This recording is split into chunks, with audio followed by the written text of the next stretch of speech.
আসসালামু আলাইকুম রহমতুল্লাহি ওয়া বারাকাতুহু। আজকের ক্লাসে আপনাদের সবাইকে স্বাগতম। আজকের ক্লাসের আলোচনার বিষয় বাস্তব সংখ্যা ও তার শ্রেণীবিভাগ।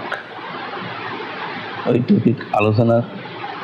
টপিক আলোচনার আগে গত ক্লাসের দুটি কুইজের উত্তর জেনে নিই। প্রথম প্রশ্ন ছিল, নিচের কোনটি অমূলদ সংখ্যা? ক নম্বরে আছে পাই, খ নম্বরে আছে √2 ইন্টু √3/√2, ঘ নম্বর আছে √22/√2, ঘ নম্বর আছে সবগুলো। পাই এর মান অনির্দিষ্ট, নির্দিষ্ট নয়, তাহলে পাই একটা অমূলদ সংখ্যা। এই √2 কাটা গেলে √3, আমরা জানি পূর্ণবর্গ নয়, এরূপ যে কোনো সংখ্যার বর্গমূল একটি অমূলদ সংখ্যা, তাহলে একটা অমূলদ সংখ্যা। এবার এখানে ক্যালকুলেশন করলে এত ইন্টু 2/√2, এর মানে উপরে √11 √2/√2, এটা কাটা গেলে আমার √11 থাকে, তাহলে আমার সবগুলো হবে অ্যান্সার। 2 নম্বর প্রশ্ন, 7√3 সংখ্যাটি কোন ধরনের সংখ্যা? জটিল সংখ্যা, মূলদ সংখ্যা, অমূলদ সংখ্যা, অবাস্তব সংখ্যা? আমরা জানি মূলদ সংখ্যার সাথে যদি কোনো অমূলদ সংখ্যা গুণ করা হয় সে অমূলদ সংখ্যা হয়। তাহলে এখানে 7 মূলদ, কিন্তু √3 আছে অমূলদ, এই দুটোর গুণফল একটা অমূলদ সংখ্যা। অ্যান্সার হচ্ছে অমূলদ। আজকের টপিক বাস্তব সংখ্যার শ্রেণীবিভাগ। বাস্তব সংখ্যার শ্রেণীবিভাগ। প্রথমে হচ্ছে বাস্তব সংখ্যা কাকে বলে, সেই সংখ্যাটা আমরা একটু জানি। বাস্তব সংখ্যা বা রিয়েল নাম্বার। বাস্তব সংখ্যা সকল মূলদ এবং অমূলদ সংখ্যাকে বাস্তব সংখ্যা বলা হয়। সকল মূলদ এবং অমূলদ সংখ্যাকে বাস্তব সংখ্যা বলা হয়। অমূলদ সংখ্যাকে, সকল মূলদ এবং অমূলদ সংখ্যাকে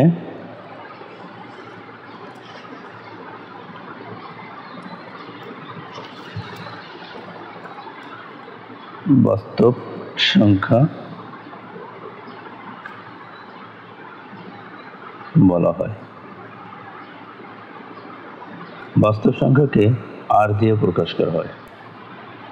এই বাস্তব সংখ্যার উদাহরণগুলো দেখলে আমরা বলবো যে 0 সহ সকল ধনাত্মক 0, +-1, +-2, +-3, এরকম অসীম পর্যন্ত। এরপর হচ্ছে অমূলদ সংখ্যা, তারপর হচ্ছে আবৃত দশমিক ভগ্নাংশ,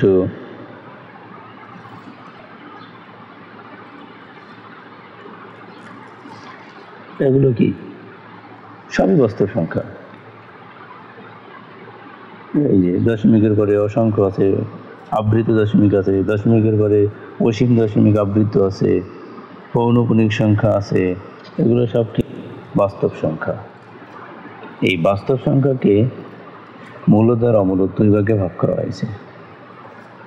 এবার আমরা দেখব মূলদ সংখ্যা কাকে বলে। আমার এখানে অ্যান্সার লেখা আছে। মূলদ সংখ্যা বা রেশনাল নাম্বার, p/q আকারের কোনো সংখ্যাকে মূলদ সংখ্যা বলা হয়, যেখানে p ও q পূর্ণ সংখ্যা এবং q ≠ 0। যে কোনো মূলদ সংখ্যাকে দুইটি সহমৌলিক সংখ্যার অনুপাত হিসেবেও লেখা যায়। সকল পূর্ণ সংখ্যা ও ভগ্নাংশই মূলদ সংখ্যা। এখান থেকে আমরা কি পাইলাম? এই সংখ্যা থেকে আমরা কি বুঝতে পারলাম? যে মূলদ সংখ্যা হচ্ছে p/q আকারের সংখ্যাকে মূলদ সংখ্যা বলা হয়, যেখানে এই p ও q পূর্ণ সংখ্যা হচ্ছে ভগ্নাংশ বাদে যে সংখ্যা থাকবে সেটা হচ্ছে পূর্ণ সংখ্যা। তাহলে পি কিউ পূর্ণ সংখ্যা এবং বলে দিয়েছি কিউ নট ইকুয়াল টু 0, কারণ যদি পূর্ণ সংখ্যাকে শূন্য দ্বারা ভাগ দেওয়া হয় অনির্ণয় আকার হয়ে যায়, তাহলে আমরা শূন্য হইতে পারবে না হয়। তাহলে যে সংখ্যাকে পি বাই কিউ আকারের সংখ্যাকে আমরা মূলদ সংখ্যা বলবো, যেখানে পি কিউ পূর্ণ সংখ্যা এবং কিউ নট ইকুয়াল 0। বলা আছে পি ও কিউ দুটো সহমৌলিক। তাহলে সহমৌলিক সংখ্যা কি? সহমৌলিক সংখ্যা হচ্ছে দুটি সংখ্যার ঘষাগু যদি 1 হয় তাহলে সেই সংখ্যা দুটিকে পরস্পর সহমৌলিক সংখ্যা বলা হয়। যেরকম আমি যদি লিখি 24 এবং 23, তাহলে এর ঘষাগু কত? 1। তাহলে এই দুইটা পরস্পরে কি সহমৌলিক সংখ্যা, এই দুইটাকে পি বাই কিউ আকারে লেখা যাবে। তারপরে লেখা যায় কত? 5/3, 3-5 সহমৌলিক সংখ্যা পরস্পরের, কারণ 3 এবং 5-এর ঘষাগু 1। তাহলে এটা হচ্ছে মূলদ সংখ্যা। তাহলে মূলদ সংখ্যা কি কি হতে পারে সেটা একটু দেখি এবার।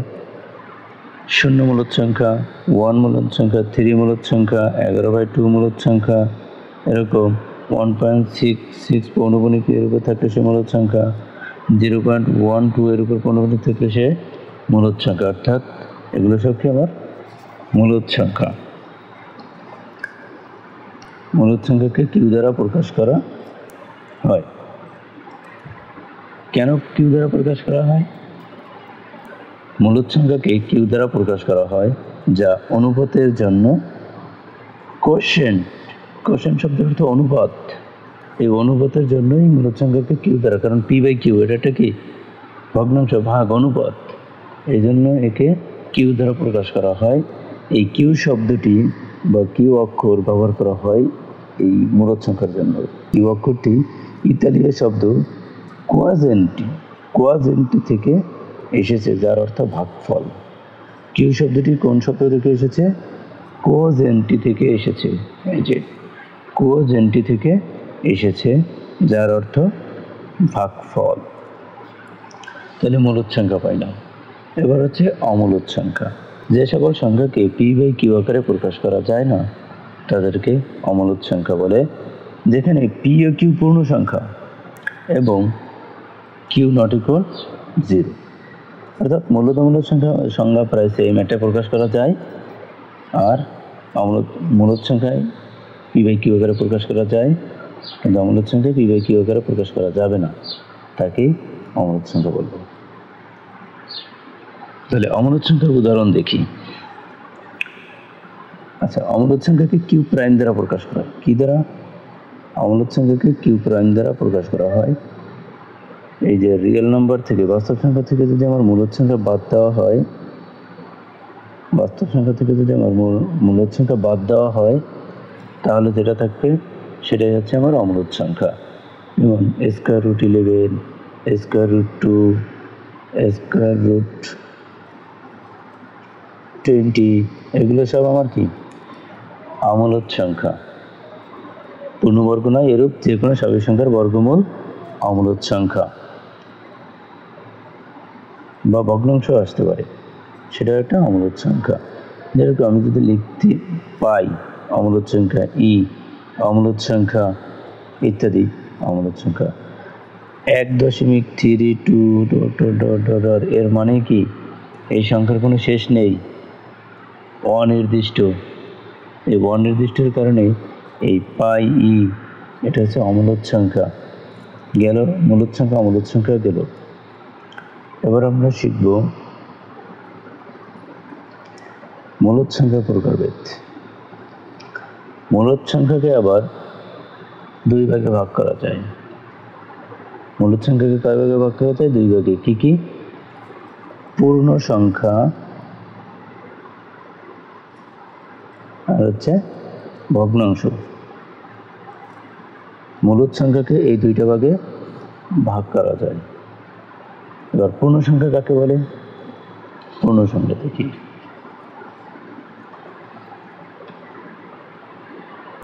শূন্য সহ সকল ধনাত্মক ও ঋণাত্মক অখণ্ড সংখ্যাকে পূর্ণ সংখ্যা বলা হয়।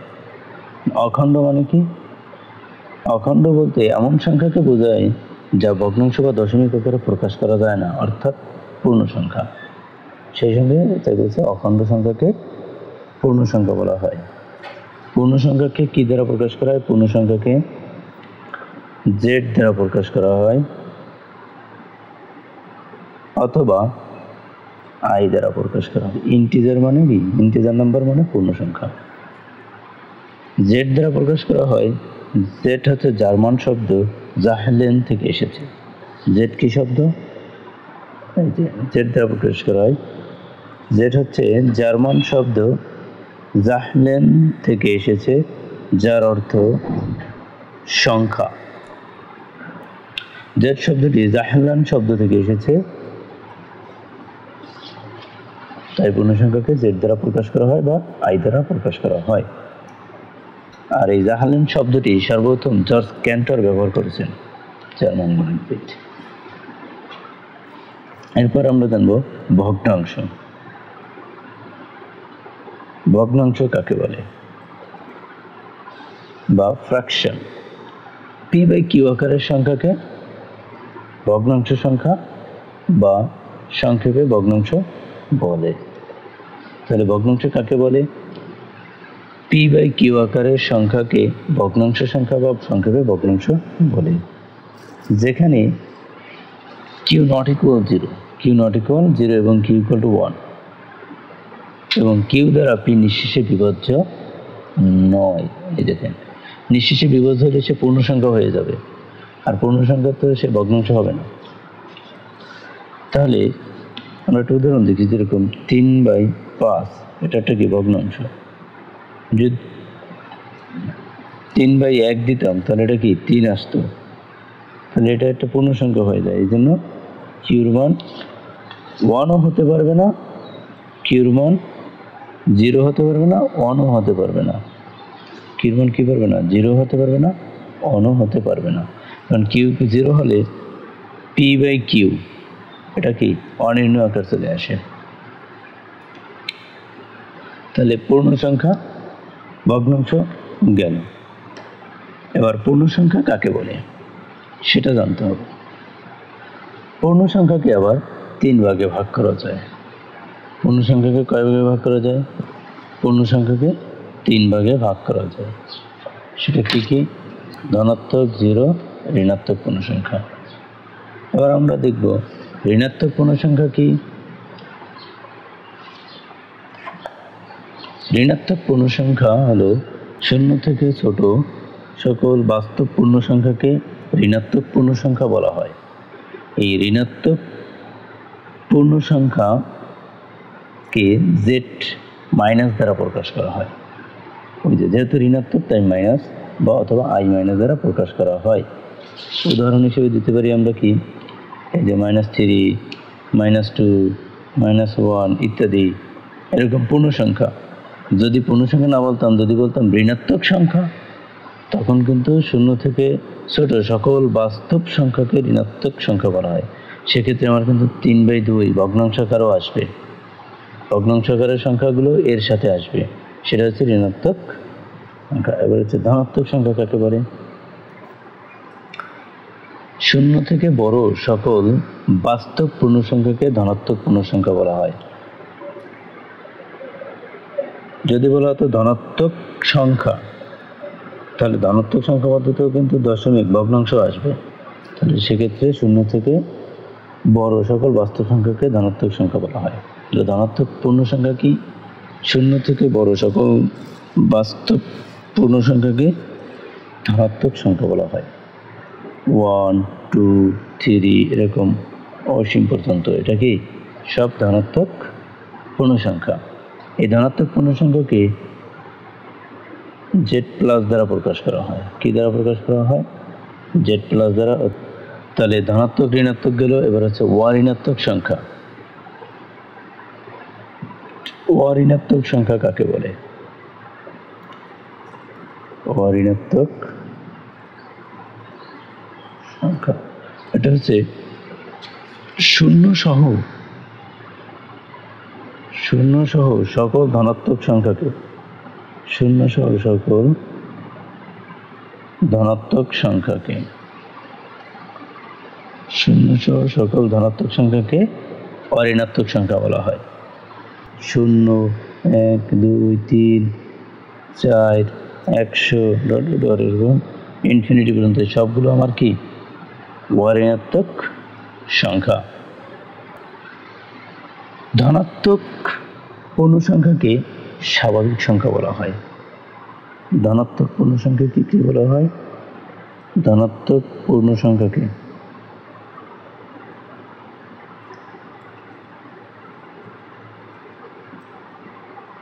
স্বাভাবিক সংখ্যা বলা হয়। কি বলা হয়? ধনাত্মক পূর্ণ সংখ্যাকে স্বাভাবিক সংখ্যা বলা হয়। ধনাত্মক পূর্ণ সংখ্যাকে স্বাভাবিক সংখ্যা বলা হয়। ধনাত্মক পূর্ণ সংখ্যা হচ্ছে 1 থেকে অসীম পর্যন্ত, এগুলো হচ্ছে ধনাত্মক পূর্ণ সংখ্যা। মৌলিক সংখ্যা, মৌলিক সংখ্যা বলতে এমন স্বাভাবিক সংখ্যাকে বোঝায় যা 1 এবং ওই সংখ্যা ছাড়া আর কোনো গুণনীয়ক বা উৎপাদক নেই। অর্থাৎ যে সংখ্যার 1 এবং ওই সংখ্যা ছাড়া আর কোনো গুণনীয়ক নেই তাকে মৌলিক সংখ্যা বলা হয়। যেরকম 2 একটা মৌলিক সংখ্যা, এই 2-এর 1 এবং 2 ছাড়া আর কোনো গুণনীয়ক বা উৎপাদক নেই। 3-এর 1 এবং 3 ছাড়া আর কোনো গুণনীয়ক নেই, তাই 3 একটি কি মৌলিক সংখ্যা। 11, 1 এবং 11 ছাড়া এর কোনো কি নেই, এর কোনো গুণনীয়ক বা উৎপাদক নেই, তাই 11 একটা মৌলিক সংখ্যা। 13 মৌলিক সংখ্যা, 17 মৌলিক সংখ্যা, 19 মৌলিক সংখ্যা, এরকম অনেকগুলো মৌলিক সংখ্যা আছে। অর্থাৎ যার দুটি গুণনীয়ক থাকবে, যে সংখ্যার দুইটা গুণনীয়ক থাকবে তাকেই মৌলিক সংখ্যা বলা হয়। 1 থেকে 100 পর্যন্ত মৌলিক সংখ্যা হচ্ছে 25টি, আর 1 থেকে 50 পর্যন্ত মৌলিক সংখ্যা হচ্ছে 15টি। 1 থেকে 25 পর্যন্ত যদি বলি তাহলে মৌলিক সংখ্যা কতটি হবে? 11টি। কয়টি? 11টি। এবার আমি আপনাদেরকে বলি, 1 থেকে 10 পর্যন্ত হচ্ছে 4টা মৌলিক সংখ্যা, 11 থেকে 20 পর্যন্ত 4টি মৌলিক সংখ্যা, 21 থেকে 30 পর্যন্ত 2টি মৌলিক সংখ্যা, 31 থেকে 40 পর্যন্ত 2টা মৌলিক সংখ্যা, 41 থেকে 50 পর্যন্ত 3টি মৌলিক সংখ্যা, 4, 4, 2, 2, 3, 2, 2, 3, 2, 1।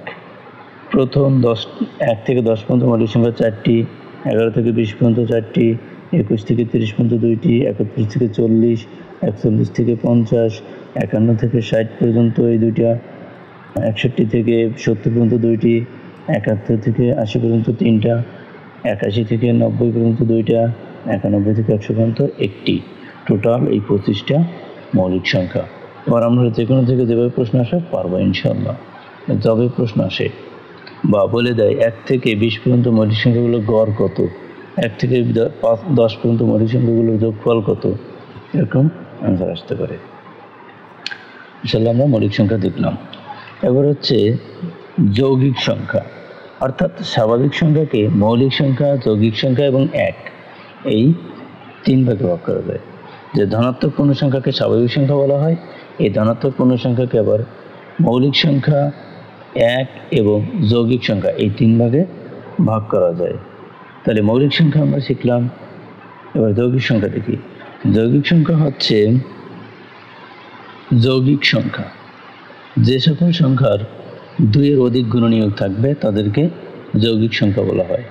যেমন 4, 6, 8, 9 ইত্যাদি, এরকম 100, 20, 40, এই সবগুলো কি একাধিক গুণনীয়ক আছে, তাহলে এই সংখ্যাগুলোকে যৌগিক সংখ্যা বলা হয়। এই যৌগিক 4-এর গুণনীয়ক কয়টি দেখি? 4-এর গুণনীয়ক 1, 2, 4, 3টা, তাহলে যৌগিক সংখ্যা। 8-এর গুণনীয়ক কয়টি? 1, 2, 4, 8, 4টি, তাহলে যৌগিক সংখ্যা। যৌগিক সংখ্যা গেল, মৌলিক সংখ্যা গেল। ভগ্নাংশের প্রকারভেদ, ভগ্নাংশকে দুই ভাগে ভাগ করা যায়, একটা সাধারণ ভগ্নাংশ আর একটা আছে দশমিক ভগ্নাংশ। সাধারণ ভগ্নাংশ হচ্ছে লব আর হরের মাধ্যমে প্রকাশ করা হয়। সাধারণ ভগ্নাংশ লব আর হরের মাধ্যমে প্রকাশ করা হয়, আর দশমিক ভগ্নাংশ দশমিকের সাহায্যে প্রকাশ করা হয়। এই সাধারণ ভগ্নাংশকে আবার তিন ভাগে ভাগ করা যায়, একটা প্রকৃত ভগ্নাংশ, অপ্রকৃত ভগ্নাংশ, মিশ্র ভগ্নাংশ। প্রকৃত ভগ্নাংশ কি? আমি বলছিলাম ভগ্নাংশ হচ্ছে p/q আকারে থাকবে, যেখানে q নট ইকুয়াল 0 এবং 1, 0 1 কিছু হতে পারবে না ভগ্নাংশের ক্ষেত্রে। তাহলে p/q আকারে সংখ্যা, যেমন 3/5, এটা একটা কি ভগ্নাংশ। এই 3/5 এই ভগ্নাংশের তিন প্রকারের মধ্যে প্রকৃত ভগ্নাংশ হচ্ছে লব হর অপেক্ষা যদি ছোট হয়, লব হর অপেক্ষা ছোট হইলে তাকে বলবো কি আমরা প্রকৃত ভগ্নাংশ। যেমন 3/5 এটা একটা প্রকৃত ভগ্নাংশ, 5/7 এটা একটা কি প্রকৃত ভগ্নাংশ, 7/8 এটা একটা প্রকৃত ভগ্নাংশ। এটা হচ্ছে অপ্রকৃত ভগ্নাংশ কাকে বলে? যে সকল ভগ্নাংশের লব অর্থাৎ পি বড় কিউ ছোট, লব বড় হর ছোট, যে সকল ভগ্নাংশের লব বড় হর ছোট তাদেরকে অপ্রকৃত ভগ্নাংশ বলা হয়। অপ্রকৃত ভগ্নাংশকে মিশ্র ভগ্নাংশে রূপান্তর করা যায়। যেরকম 5/3 এটা একটা অপ্রকৃত ভগ্নাংশ, 7/5 অপ্রকৃত ভগ্নাংশ, 8/7 অপ্রকৃত ভগ্নাংশ, 9/5 এটা একটা অপ্রকৃত ভগ্নাংশ। এবার মিশ্র ভগ্নাংশ, যে সকল ভগ্নাংশে পূর্ণ অংশ থাকবে সেই সকল ভগ্নাংশকে মিশ্র ভগ্নাংশ বলা হয়। 1/2/3 এটা একটা কি মিশ্র ভগ্নাংশ। 1/7 এটা একটা মিশ্র ভগ্নাংশ। তাহলে এই মিশ্র ভগ্নাংশ অপ্রকৃত ভগ্নাংশে মিশ্র ভগ্নাংশকে রূপান্তর করা যায়, আবার মিশ্র ভগ্নাংশকে অপ্রকৃত ভগ্নাংশ প্রকাশ করা যায়। সাধারণ ভগ্নাংশ শেষ। এবার দশমিক ভগ্নাংশকে আবার দুই ভাগে ভাগ করা যায়, সসীম দশমিক ভগ্নাংশ আর একটা আছে অসীম আবৃত দশমিক ভগ্নাংশ। সসীম দশমিক ভগ্নাংশ যদি কোনো সংখ্যার দশমিকের পরে অঙ্ক সংখ্যা গণনা করে শেষ করা যায় তাকে সসীম দশমিক ভগ্নাংশ বলা হয়, বা ফাইনাইট ডেসিমাল ফ্র্যাকশন। 3.125 এই হচ্ছে আমার কি সসীম দশমিক ভগ্নাংশ। 5.231550 এটা হচ্ছে কি সসীম দশমিক ভগ্নাংশ। এটি যে দশমিকের সাহায্যে প্রকাশ করলে সে দশমিক হয়ে গেল। এবার অসীম আবৃত। আবৃত বলতে দশমিকের পরে অঙ্ক সংখ্যা গণনা করে শেষ করা যাবে না, অর্থাৎ দশমিকের পরে একই সংখ্যা বারবার যদি আসে তখন তাকে বলা হয় অসীম আবৃত দশমিক ভগ্নাংশ। এবং 3.252525 এরকম অসংখ্য যদি আসে তাহলে এটা একটা কি আবৃত দশমিক ভগ্নাংশ, অসীম আবৃত দশমিক ভগ্নাংশ। এটাকে আমরা এভাবে লিখতে পারি 3.25 পৌনঃপুনিক চিহ্ন দিয়ে। এই পৌনঃপুনিক চিহ্ন থাকলেও সে কি আবৃত দশমিক ভগ্নাংশ। এবার অমূলদ সংখ্যার প্রকারভেদ একটা আছে, এখানে আবৃত দশমিক ভগ্নাংশ আর অসীম দশমিক ভগ্নাংশ গেল, তাহলে একটা রয়ে গেছে কিন্তু দশমিক ভগ্নাংশ কি অসীম অনাবৃত। এই অসীম অনাবৃত দশমিক ভগ্নাংশটাই হচ্ছে কি অমূলদ সংখ্যা। অসীম অনাবৃত দশমিক ভগ্নাংশ তাকে বলা হয় অমূলদ সংখ্যা বলা হবে। যেরকম 1.7320508075 অর্থাৎ অসীম দশমিকের পরে। এর মান 2.718281 ইত্যাদি অসীম, অর্থাৎ আমি যদি এবার লিখি 1.23456012 এটা কি অসীম, অর্থাৎ দশমিকের পরে যদি অঙ্ক সংখ্যা গণনা করে শেষ করা না যায় তাকে বলবো আমরা অসীম অনাবৃত দশমিক ভগ্নাংশ। এই অসীম অনাবৃত ভগ্নাংশ হচ্ছে অমূলদ সংখ্যা। আজকের ক্লাস এই পর্যন্ত। যদি আমার ক্লাসটি আপনাদের ভালো লেগে থাকে তাহলে সাবস্ক্রাইব করে লাইক, কমেন্ট, শেয়ার করুন এবং পাশে থাকা বেল আইকনে ক্লিক করুন। আল্লাহ হাফেজ।